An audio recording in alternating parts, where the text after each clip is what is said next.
Well, I can't believe I get to have lunch with you three legends today. I'm so happy to see Jayne Chase, we only came for you, dear. Chris Muir, publisher of Quest, Richard Johnson. Hi, Janie. Legend journalist. Oh, I get two. Oh my gosh. And Robert Caravaggio, Swifties owners. So come on in, guys. Richard, I'm so excited to be sitting with you today at the Colony and have you on Perfectly Palm Beach. I'm happy to be here. With Quest, we love the fact that you're in Palm Beach. You've been here for a couple of weeks now. I want to get into all of that and everything you've been doing. But first, for our younger listeners and listeners that aren't necessarily from New York City, tell us about your incredible background. You are a legend. Well, most of my career I spent at the New York Post, and I got there in my early 20s. And I left a couple times, and then I came back a couple times. Right. I know you went to LA for a little bit to work for Rupert Murdoch out there. Yeah, that was something called The Daily, which was a newspaper for the iPad. Okay. And it didn't really work because your stories would disappear after 24 hours. Oh, gosh. Okay. It's like live stories now on Instagram. Like they're there and then they're gone. Yeah. Yeah. But it was very annoying. Being a journalist, you want your stuff in stone. Exactly, exactly. So the New York Post was, and still is, kind of the things that, a paper that people run to every morning to read. They now have it on their phones. And Page 6 was kind of the first thing almost that people would read in the morning. So as a journalist and as somebody who was there for so long, and you kind of ran Page 6, right, for so long? Yeah. Okay. Who was the most memorable person that you interviewed? And during that time, who was the most controversial? Because I know that was an interesting time in New York because I was there. I don't know, I sort of was one of the first people to start writing about Paris Hilton when she was a teenager and dancing on tops of tables. And now she's coming out with a book where I think she's sort of reinventing herself as a victim of a bad school that she went to, and it's sort of interesting seeing this transformation. Right. Well, everybody's allowed a second and a third chance, right? Yeah, exactly. So, but it must be interesting to kind of see somebody as a young kid who's exposed to that excessive privilege in nightclubbing in New York City and kind of where she is an adult. She's married with a child and... Yeah, it's been an amazing journey, I guess. So, and who is the most controversial? I don't know. I mean, some people, they thrive on controversy. They create the controversy, and so I'm just sort of like a messenger who's pouring it out. Right. I know, but during that time in New York, it was like the go-go 80s, and Wall Street was. Investment bankers were the rock stars then, right? And that's who everybody was writing about. So, and everybody was at clubs and everybody was going crazy 24 hours a day. Did you end up interviewing any of the financial people or? The financial people, I don't know. I think that was really more, I do like the people who were doing nightclubs and restaurants. I was good friends with Elaine Kaufman and Right, and for all of you people that don't know, that are watching, Elaine was like, the purveyor of nightlife in New York City during that time. Yeah, she had a place on the Upper East Side, and she got called a lot Elaine's. Called Elaine's, and a lot of sort of law enforcement people would go there, and some people that were on the other side of law enforcement, wise guys. So let's just jump right into Palm Beach. So are you loving being here? Tell us all about your experience here. I have to say, since I've been here, it's just been one perfect day after another. It makes the Northeast look pretty bad. We have a way of organizing that for you. We have a special little connection. So. Yeah, it's. And I'm also sort of amazed at how Palm Beach has changed over the years and how it's more popular now, and West Palm Beach has grown. It's exploding, right? Yeah. It's incredible to go across the bridge and see what's going on there. The food is amazing. The nightlife is incredible there. So let's talk about the people that you've been talking to while you've been sitting at Swifties for Quest. You've had Mary Ellen Coyne, who's the CEO of Jay McLaughlin. Went to a great lunch in her honor the other day, and seemed like a terrific crowd. People really was so happy for her. She started I was out with there. one little store, and now she's got 175. She's incredible, right? And then you've also sat down with Earl Mack, who just got back from the UK. So can you tell us a little bit about that? He did a charitable mission and brought some supplies over there, and yeah, it's incredible. It's brave of him to land in that country. Extremely brave of him. How did he organize that? Did he tell you how that happened? Yeah, I mean, he's, basically, if you've got the money, you can make things happen. Booked a charter plane and loaded it up with the supplies and flew it over. And he was able to secure passage so he could kind of clear that, Yeah. really clear that with the Russians. And it was Earl Mack, Mary Ellen, I've got to look at my notes. There was somebody else that Bob Calicello. Yes, he gave a speech at the Four Arts Center, and he spoke for an hour about Andy Warhol and about his career, and it was pretty amazing.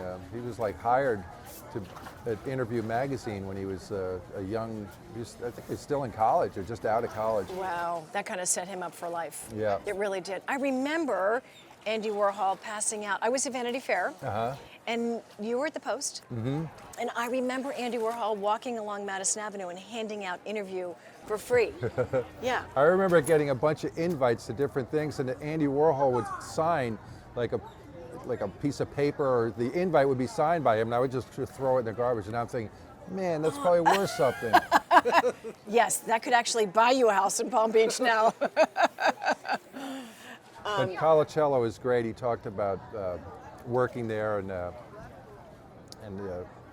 he had a tremendous career there. And then he went on and he wrote for Vanity Fair, and he did books about the Reagans. And He's had a fantastic career.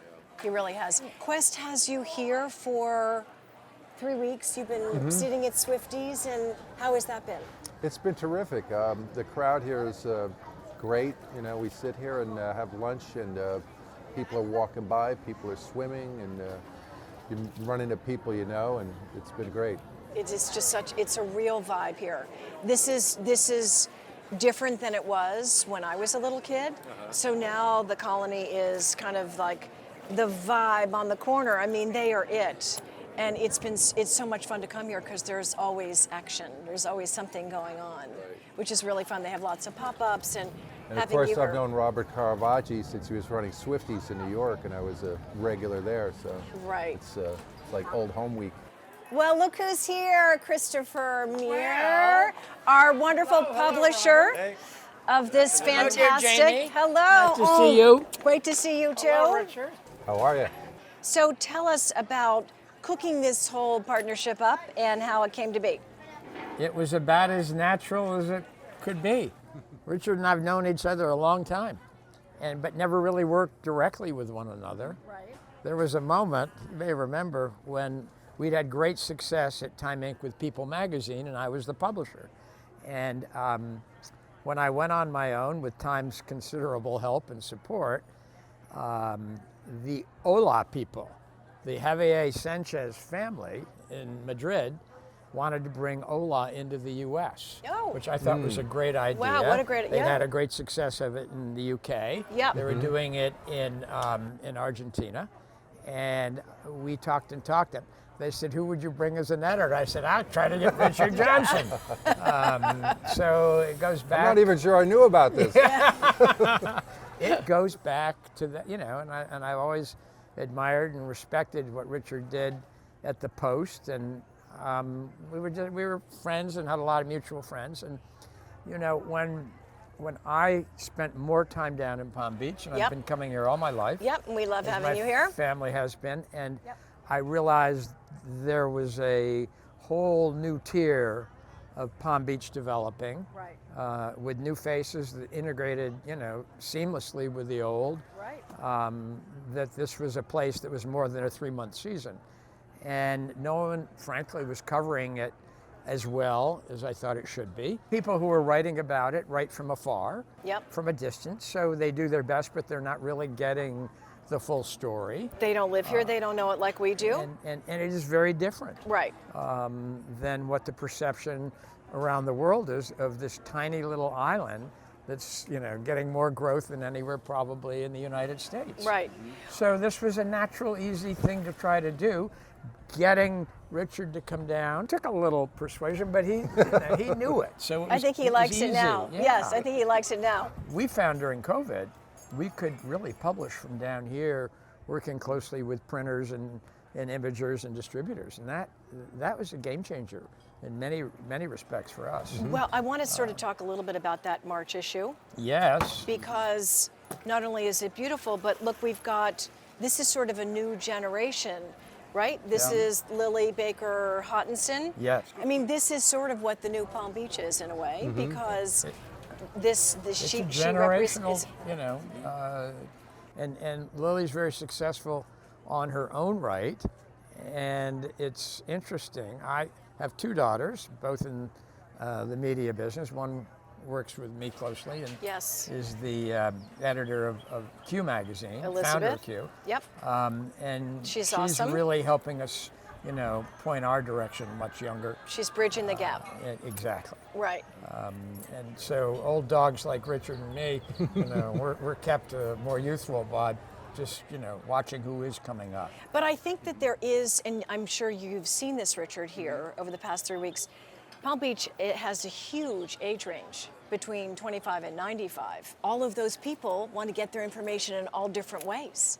So you've had the mothers and the fathers for so long, now you've got the daughters and the sons, but you have to sort of you got to garner information to be able to appeal to all of them. Yeah, because their sensibility is different. I mean, what has fascinated me is that there's a whole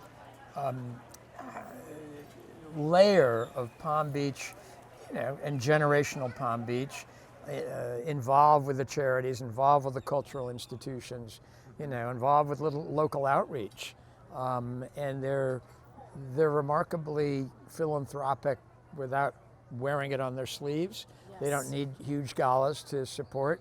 They do a lot of it, in their own little neighborhoods. And to me, that spells a good town, and that means this can be a year-round town. No, there's no question. It's an extremely generous philanthropic community and a very accepting one.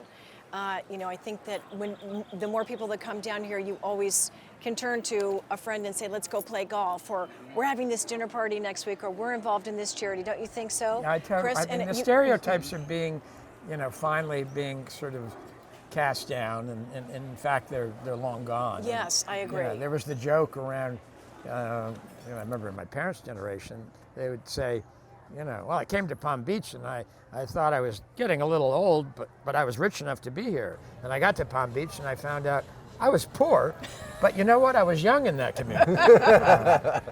And that sort of worked its way through. Not that so many of the old generations aren't supportive of the community, but their younger generations have found a different path. And I have to give a shout out here to Swifties and Robert Caravaggi, no who question. is uniquely old school and new school, and the Colony Hotel, because this place has become a centerpiece at the head of Worth Avenue. This is a club without the paying dues. members. Yeah. Exactly, without the dues. And it's great. I mean, Richard and I were talking about it, and you've seen it over the past 3 weeks. There's always something going on here. Yeah, they've got events going on besides just the normal scene.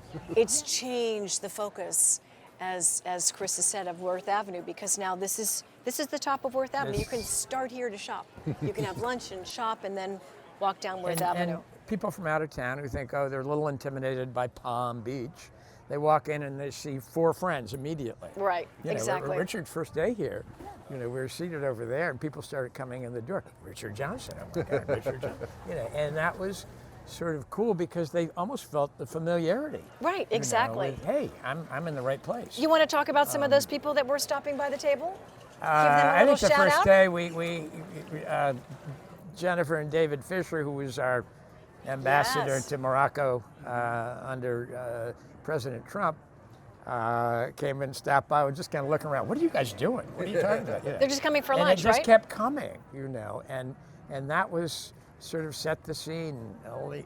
Eleonora Kennedy came by with her doggie, and I forget, there were a lot of people here Talbot Maxey that you and- just even didn't Yeah, realize. right. And I think when you have that comfort level anywhere in life, particularly in Palm Beach, and Robert makes people feel, He does. they're welcomed all the time. Yes, he does. It's, yeah. you know something right is happening. Looking forward to playing golf tomorrow. Attaboy. Yeah. Me too. I hope we hit him straight. He's playing with three chicks. Oh. Oh my Fabulous. gosh! I don't They're know. probably going to make me get For from back, you. move my tees back. You know what I just hope we see is more of what we're talking about and more. I have said that New Yorkers coming to Palm Beach are nicer in Palm Beach. They're more caring, they're more tolerant, they're more open and accessible. And I think there's something about the chemistry of, weather and moving and smaller community that brings out the best. I agree. And so I welcome all those New Yorkers and Californians because I think that makes a more diverse and more interesting place to live. I couldn't agree We'll with you figure out more. the traffic somehow. That's our future. But Right. That may is we- our future. That's May we right. all have a future together. Yes, that's right. Chin ching, guys. Chin ching. So much Terrific. fun. Really Thank great. you. So much fun having you here, Richard. Thank and you. I'm so glad that you stopped by and our mighty publisher and with the vision, and come back to Palm Beach soon. I look forward to it. Okay, good. Yeah. Great. Yeah.